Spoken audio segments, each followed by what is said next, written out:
Kayo nag-chair ng committee na lumabas yung madaming mga issues that are now actually issues in the impeachment. Including yung pinakapopular na infamous na Mary Grace Piatos na talagang kumalat eh. Actually, that was asked by Congressman Acop. Siya yung nakapag-ano niyan eh, naka-extract ng information na yan eh. Yung Mary Grace Piatos. Ang isang lagi nilang sinasabi dyan, at I've heard this explanation repeatedly, both from yung legal team ni VP Sara and yung mga ibang mga allies niya in Congress. Right. Eh, normal lang man daw na gumamit ng alias kasi daw confidential funds, so to protect the identity and yung to ensure yung security ng mga taong ito, talagang hindi lalagay yung totoong pangalan. So ano yung ano yung counter argument niyo doon? Meron diyang joint circular. Okay. Ang COA. Ang COA. How to use this confidential fund, no? So ito yung pangka-counter check. So yun dun sa joint circular nakalagay doon yung mga parameters na dapat sundin.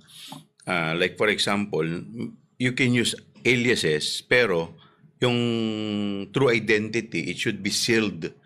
It should be in a sealed envelope, 'di ba? Nakalagay doon. Tapos sa likod nakalagay confidential. Tapos itatago ito sa vault or safe. Okay.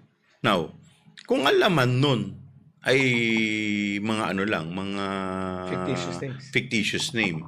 Eh bakit pa itatago ba? Pa may magano security. 'Di ba? So, we understand na kaya nagaganon may ganong klaseng precautionary measures is to protect the identity, the real identity of these people. So, pwede mo ilabas yung, let's say, may listahan ka dyan, kahit ikalat mo lang dyan, may nakalagay dyan, Popeye, Mickey Mouse. Okay lang yun. Pero kailangan, pag chinek yan, meron yung Kasi subject to audit pa rin yan eh. Tama. Diba? Subject yan to. Otherwise, parang... So there's no list stating their legitimate names? Wala? Di dapat nilabasan nila. So they never presented any?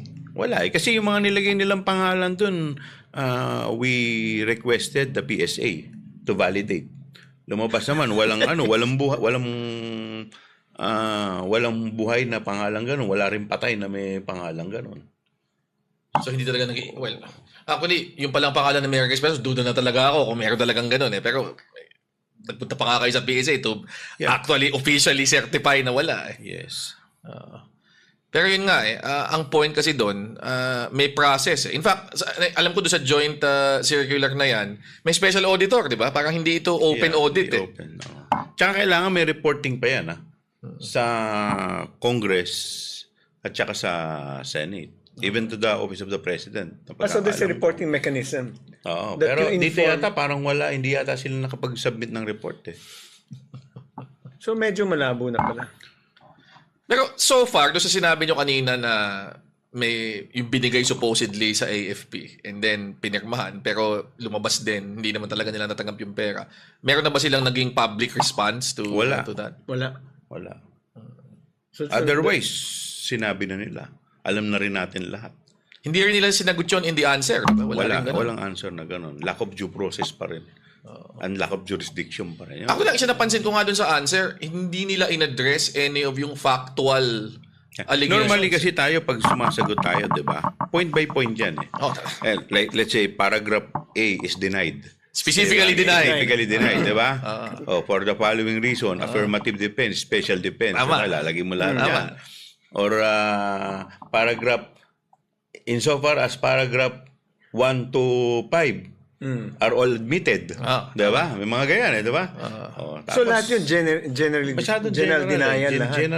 General Does it amount to something, di ba? What's the rule sa, if it's a general denial, how does one take it? Interpret it? Sa rules kasi ng House, if you don't answer, considered as denied lahat eh. Di ba? Yun yung nakalagay sa impeachment proceedings. Okay. Hindi ko alam kung ano yung rule, what's the rule is. Kung nag-file ka ng answer, pero hindi mo sinagot. Kasi iba yun eh. Di ba? Denial is the weakest defense. Alam naman natin yan. Saan yan, di ba? Nasa rules natin yan, di ba? Meron pa kang pinoint out eh. Ito si Dean Mel Santa Maria na may negative pregnant daw dun sa isang sagot nila. Yung specifically on yung sa video. Hindi nila dininay yung yung video. Yung video. Ang sinabi lang nila, Wala naman kayong napatunayan na na may hinire na assassin in the answer. Which means parang in effect ina-admit mo every other allegation doon sa on that point. Alam mo, yung point dito kasi is impeachment to, di ba? Okay. Ano ba yung mga grounds for impeachment? Culpable violation of the Constitution. So ano yung binayolate niya sa Constitution doon sa ginawa niya? Di ba, every time na mananalo ka as President, Vice President, may oath of office ka. Sinabi mo doon sa oath of office mo na you will adhere to the Constitution and all laws. Di ba? Could you imagine pagbanta mo yung presidente? Di ba? Doon lang, di ba? Out of office mo ang inano mo dito Yun na yung offense. Maliwanag. Daming yan. Bali, so you've got that thing, yung sa confidential funds, and yung sa AFP, meron pang iba. Yung amount ng warehouse. Oh, Yung safe house. Safe house. Safe nga house. pala, 1 million. 1 million. For 4 days. For 4 days. They rented it only for 4 days. For 4 Did they submit any So contract? 250,000 pesos a day. Oh, and without acknowledgement receipt lang amounting to 1 million. Kasi actually 2 1 million. Ang issue kasi dito, 'di ba ito yung 11 day na yung 125 million na ginastos nila. Okay. Kaya ko sinasabi yung 4 days kasi yung acknowledgement receipt, yung date hindi naman hindi naman nagpepetsa ng December 20 Parang December 26. Di ba normally pag ikaw magrenta ka, yung First day. Kung 26 ang nakalagay doon, matatapos 30 o di 4 or 5 days. May 28 pa nga yata doon Di ba? May 28 pa. Kasi 1 million yun Oh, 5 days yan. 27, 26. Parang gano'n, di ba? So, hindi nga pumasok sa 11 days Tsaka, sino mag-safe house na December 26? Imagine mo parang one day mo isang bahay. We have a friend whose house, he rented a house in Dasma. It's about 250,000 A month. a month. Ito, a day, 250 or 200,000 or 250. Hindi nga natin alam kung saan ang location Talaga? Wala, acknowledgement receipt lang yan Walang details Walang detalye Walang specific. Parang they made fun of our auditing rules, no? Ayun nga yun, di ba? Okay. Meron din kayong nilabas lumabas din to during the investigation sa committee nyo, yung parang pare-parehong mga pirma dun sa ipe-present Yung stroke, may mga stroke, di ba? So, well, hindi pa namin napag-uusapan, pero that was part of the sa committee hearing ko. Pati yung pen na ginamit. Yung pen, pati stroke, tapos Pina-analyze nyo? Yeah, sa NBI, I think. Mga expert okay. diba? Right. Tsaka if I remember it correctly, meron ding let's say for example, si XYZ nakatanggap ng intelligence fund sa OBP. Okay. Sa DepEd nakatanggap din siya. Okay. The same person. The same person, 'di ba? So, was NBI able to identify kung sino yung author ng mga signatures and wala? Hindi ko... But definitely it's one person. Yeah. Okay. Kasi yung stroke may... But different names. Different names, diba? Ikaw, evidence. Hindi, pero ako, ang problema kasi dito, ang hirap mag-comment kasi hindi nila sinagot Sabihin na nga natin, tanggalin na nga natin yung Mary Grace, tanggalin na natin yung mga stroke. But paano mo paliliwanag yung 4 na AFP na dinidiri na nakatanggap sila? Ayun, totoong tao na hindi na down. Kasi apparently pinalalabas nila na the fund was used for Youth Summit. Okay. Youth Summit.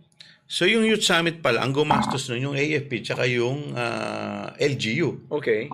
So walang pondo na lumabas From OVP. Hindi, from DepEd. From DepEd. Now, and this was admitted during the committee hearing by Yusek Mempin and by Attorney Powa. Nag-admit sila. Inadmit nila na no fund was downloaded. Oh, So oo nga. di doon lang paano mo na, how can you deny that? That is on record. Hindi ba magiging depensa dyan? Hindi naman si BP Sara accountable dyan eh. It was yung mga subordinates niya. Pero yung mga nakapirma, ito pa pala, may mga nakapirma, yung mga, kasi normally tayo, di ba? Pagka pumirma ka, let's say, ikaw yung yung mga accountable officer, di ba? Na nandiyan yung SDO, tapos may yung head na agency, which is in this case, yung vice president, di ba? Normally yan, may counter check sa gilid. Ibig sabihin, may ibang, yun ang tinitingnan mo eh. Right. Dito walang counter check. Bago siya pumirma. Wala. Siya lang ang nakapirma. No counter check. So, na hindi niya So, pwedeng... ang presumption, ikaw talaga nag-check. Oh, ibig sabihin, hindi niya pwedeng erase as a Hindi mo- defense na nag-rely ako dun sa na kinounter-check mo yan. certification ng subordinate. Yes, di ba? Arias. Ayan. Arias versus Sandigan Bayan. Diba? Na pwede kang mag-rely on yung mga ano. So, ganun. Yeah. Maski on that point pala, hindi ko alam yun. Oh, so, paano mo, how can you deny that? Oh, So, ang dami offenses pala. well, madami kailangan sagutin eh. Which is actually... We are not saying na guilty na eh. Exactly. So, kailangan lang paliwanag. Which Why? is, kaya nga sa akin, baffling. Given yung clarity nung ganyang mga accusations. Bakit hindi ka sasagot? Di ba? Yun eh. Unless they want to reframe it elsewhere. Not focus here, reframe it here. That's why they're saying it's unconstitutional. It's So, iba nga they yung change- kaya nga iba yung nila eh. So, at hanggang ngayon, nahanap pa rin yung 125 million. Hindi pa rin makita eh. Ito, siguro ito parang ba mas big picture question na kung madaming at sinabi na rin ito ng mga ibang allies sila. Bakit tayo magpapatuloy sa impeachment? Ang laki-laki ng problema natin ngayon sa presyo ng langis. Importante to eh. Why? Kaya nga, ang cost ng presyo ng langis ngayon, desisyon niya ng presidente. Si President Trump. Diba? Tama ba? Tama. So, kung hindi naman niya binomba yung Iran, tingin mo, nagka-problema tayo ngayon dito. Now, bakit importante to? Kasi itong impeachment, it's a question of character. Fitness for public Fitness office. for public office. Kaya ka nga, sabi ko nga, test of character to eh. Diba? May issue kang ganito. May issue kang, eto, nawawalang 612 million. Diba? Come 2028, tatakbo kang presidente, which is nag-declare ka na. Yeah. So dapat, mas maganda nga yun na pag tumakbo ka, kung nasagot mo ito ng maayos, mas maganda nga yun, tumatakbo ka, wala kang dagang bagahe. anong sagot mo sa Naipaliwanag mo. anong sagot mo sa sabing yung sa flood control, billion ang ninakaw doon. Ito, iniimbis na lang, less than a billion. Napakaliit ito compared to the flood Kasi control. ito lang naman yung amount na hawak niya.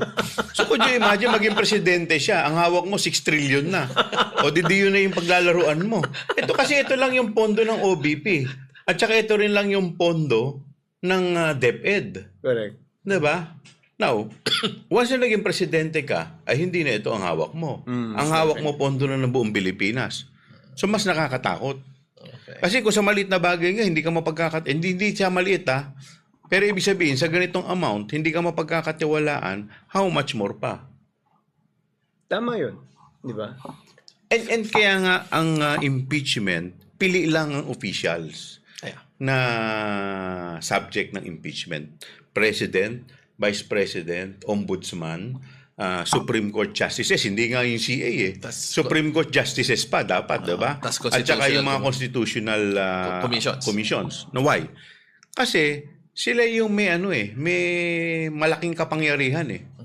Diba? So, ulitin ko ulit sinasabi ni Spider-Man, nung uncle niya. Diba? Great power. Great power comes great responsibility. Tama. Tama. So mukhang buong-buo ang impeachment dahil sa kwento ni Kong Joel, maliwanag.